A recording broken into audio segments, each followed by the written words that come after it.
Hey guys, it's Main here. So it's been just over a week since the Deathbringer Masterclass update. I wanted to create a video to follow up about it, discuss kind of what's changed, what we've learned since last week, the different community members that have been hard at work, that have been trying to help min-max and give us a proper progression update about what you should be doing with the Deathbringer and how to kind of min-max your time. So I'll talk about all the work that's been done, some corrections to the video I made last week discussing the meta, and what you really should be doing as of right now if you're trying to progress as the Deathbringer. So let's jump into it.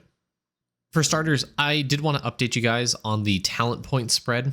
Generally from the community, I learned that we were struggling pretty hard with talent points if they were less than class level 525.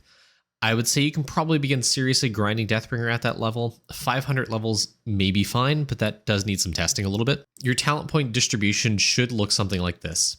Maxed Grimoire, maxed Axe, maxed Graveyard Shift, 300 points into Detonation, and max Marauder style. Of note as well, minimum talent levels are pretty important, and there are a lot of sources, so I'll mention it now in case you're curious as to how I'm level 393 in talents. The Arctis Minor Link, which scales by Big P and Divinity level, gives you minor talent levels. The level of your Elemental Sorcerer, having the Rift Slug Pet Companion, reaching Mastery 3 in Sneaking, Symbols of Beyond, Equinox symbols, and also the achievement in World 5 for getting a Dreadnought boat. The previous video, I did talk about putting 1 point into Axe, but that was very wrong. After some testing, it seems like putting more points into Axe is extremely good, and here's why. It's one of your only clear abilities aside from Combustion. The bigger the Axe model, the more likely it is to hit monsters on other platforms. Additionally, obviously, the more monsters you are able to hit, the better. This comes in handy in certain maps, such as the Sheepy map, the Quenchy map, Worms.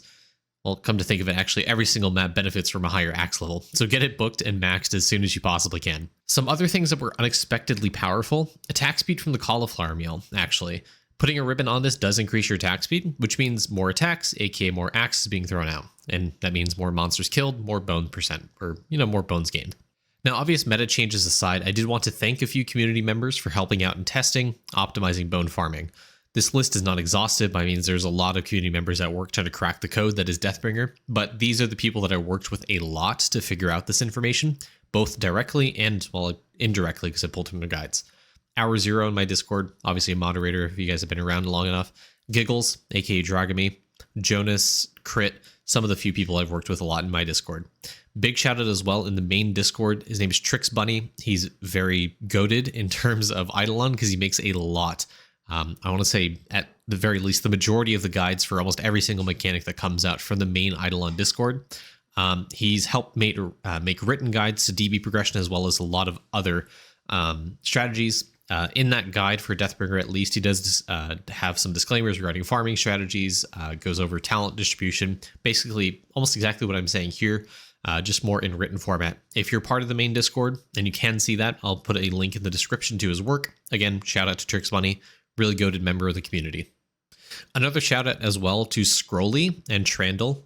They're the ones who worked on the Deathbringer bone efficiency spreadsheet, the one where you can import your JSON, actually see what is recommended to upgrade in the Grimoire to be able to get you to the next upgrade in the Grimoire. What to spend your bone points on essentially to get to the next upgrade. They are working on other features as well. It's not just strictly that, but I did want to point it out. It's a great resource for you to use if you did want to use that. Link in the description as well to that. To go along with the written guides, I've also made some visual elements to showcase progression for bone farming. Crit originally mocked this up in my Discord, but I took it, redesigned it with the help of Sheepy and with Crit's input, so thanks guys.